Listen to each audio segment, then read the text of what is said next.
할렐루야, 감사합니다. 자, 오늘 또 여러분의 마음에 원하는 소원들마다 형통으로 응답받고 또 여러분의 마음의 소원의 항구에 도달하시기를 기도하겠습니다. 자, 오늘은 두 번째로 다윗에게 단창을 던진 사울에 대하여 살펴보도록 하겠습니다. 자, 사무엘상 19장 10절 말씀 보세요. 사울이 단창으로 다윗을 벽에 박으려 하였으나 그는 사울의 앞을 피하고 사울의 창은 벽에 박힌지라 다윗이 그 밤에 도피하매. 이는 하나님의 말씀이니라. 아멘.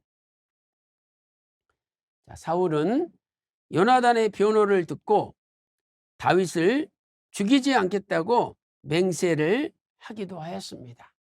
그러나 그것은 지키지 못하는 헛된 맹세에 불과했죠. 사무엘상 19장 6절 말씀 보세요. 사울이 요나단의 말을 듣고 맹세하되 여호와께서 사시거니와 그가 죽임을 당치 아니하리라. 이는 하나님의 말씀이니라. 아멘. 자, 그 뒤로 다윗은 다시 사울 앞에 설 수 있었습니다. 그러나 그것도 잠시였죠. 자, 사무엘상 19장 7절 말씀 보세요. 요나단이 다윗을 불러 그 모든 일을 알게 하고 그를 사울에게로 인도하니 그가 사울 앞에 여전히 있으니라라고 말씀하고 있습니다. 그러나 첫째로 다시 사울은 맹세를 지키지 못하고 다윗을 죽이려고 단창을 던졌습니다. 자, 사무엘상 19장 10절 말씀 보세요. 사울이 단창으로 다윗을 벽에 박으려 하였으나 그는 사울의 앞을 피하고 사울의 창은 벽에 박힌지라 다윗이 그 밤에 도피하매. 자, 사울이 얼마나 단창을 세게 던졌으면 벽에 박힐 정도가 되었겠습니까? 만약에 이 단창에 다윗이 맞았다면 다윗은 죽었을 것입니다. 그러나 하나님의 은혜 가운데 단창을 피하고 그 밤에 도피하게 된 것이죠. 그렇다면 큰 두 번째 사울이 다시 다윗을 죽이려고 했던 이유는 무엇입니까? 첫째로 다윗을 향한 시기심이 발동하였기 때문입니다. 사무엘상 19장 8절 말씀 보세요. 전쟁이 다시 있으므로 다윗이 나가서 블레셋 사람들과 싸워 그들을 크게 도륙하매 그들이 그 앞에서 도망하니라 라고 말씀하고 있습니다.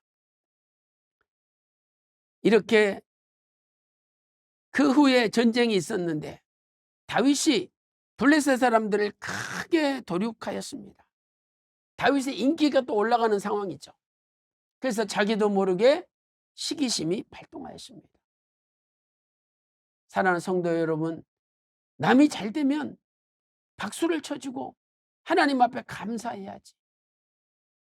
그것 때문에 시기심이 발동한다면 그것은 스스로 망하는 길이라는 것을 명심해야 됩니다. 다윗이 전쟁을 할 때마다 승리하고 다윗의 이름은 점점 높아져 갔습니다. 자, 사무엘상 18장 30절 말씀 보세요.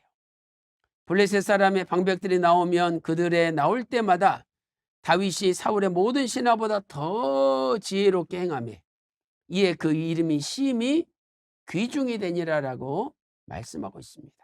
자, 이것을 공동 번역은 이렇게 번역하고 있습니다.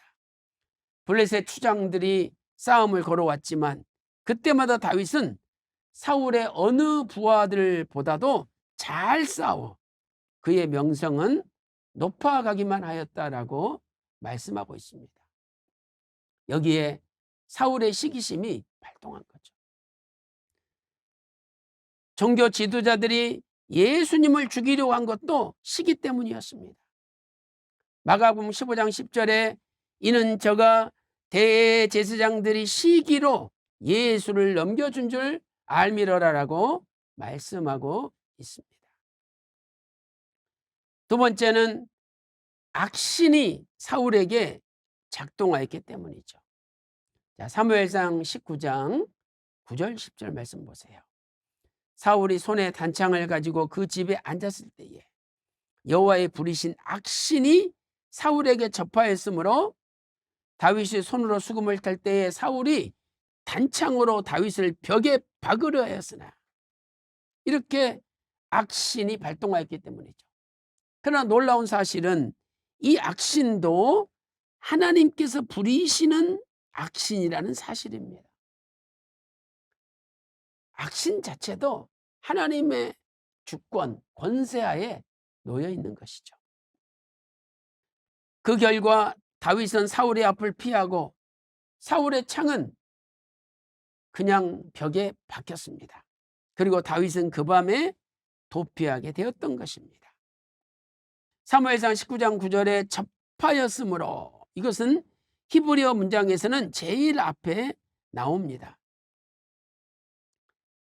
여기 9절 말씀 보면 바테히, 접하였으므로, 이것은 사울이 그 집에 앉기 전부터 이미 사울에게 악신이 임하여 있었음을 나타냅니다.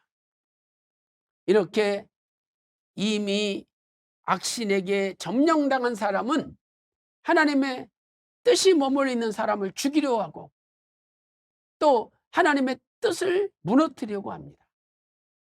오늘 저와 여러분도 악신에게 점령당하는 사람이 아니라 하나님의 거룩한 영, 성령의 점령당해야 합니다. 결론적으로 이러한 악신의 역사는 자신의 스스로 한 맹세까지도 파기해 버리게 만듭니다. 자, 사무엘상 19장 6절에 사울이 요나단의 말을 듣고 맹세했죠.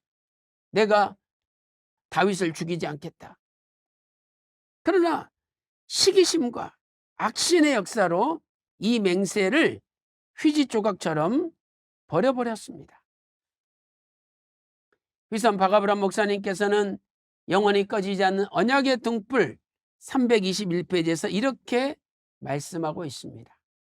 그러나 다윗은 하나님이 함께 하심으로 백성의 칭송을 받으며 그 명성이 점점 높아졌습니다. 사울 왕까지도 여호와께서 다윗과 함께 계심을 보고 알 정도였습니다. 그러나 다윗을 시기한 사울은 다윗을 죽이려고 그가 수금을 타고 있을 때 창을 던졌다라고 말씀하고 있습니다. 하나님이 함께 하시는 걸 알면서도 창을 던져서 죽이려고 했을 때 그것은 함께 하신 하나님께 대적하는 게 되는 것입니다. 사랑하는 성도 여러분, 오늘 우리도 함께 하나님께서 함께 하시는 사람을 대적하지 말고 오히려 그 사람을 통해서 하나님의 뜻이 이루어지도록 보살피고 앞길을 열어주는 저와 여러분이 되시기를 주님의 이름으로 축원합니다. 기도 올리겠습니다. 하나님 아버지, 사울은 다윗을 죽이지 않겠다고 맹세까지 하고 또 다윗과 하나님께서 함께 계심을 알고 있었습니다. 그럼에도 악신에 사로잡혀 다윗을 죽이려고 단창을 던졌습니다. 하나님 아버지, 우리의 남은 생에는 하나님께서 함께 하시는 사람을 죽이려고 악신에 점령당하여 하나님의 뜻을 거절하는 삶을 살지 않게 하시고 늘 하나님 뜻을 받들어 뜻을 이루어드리는 삶을 살게 인도하여 주시옵소서. 기도한 대로 다 이루어 주심을 믿고 존귀하신 예수님의 이름으로 간절히 기도 올리옵나이다. 아멘.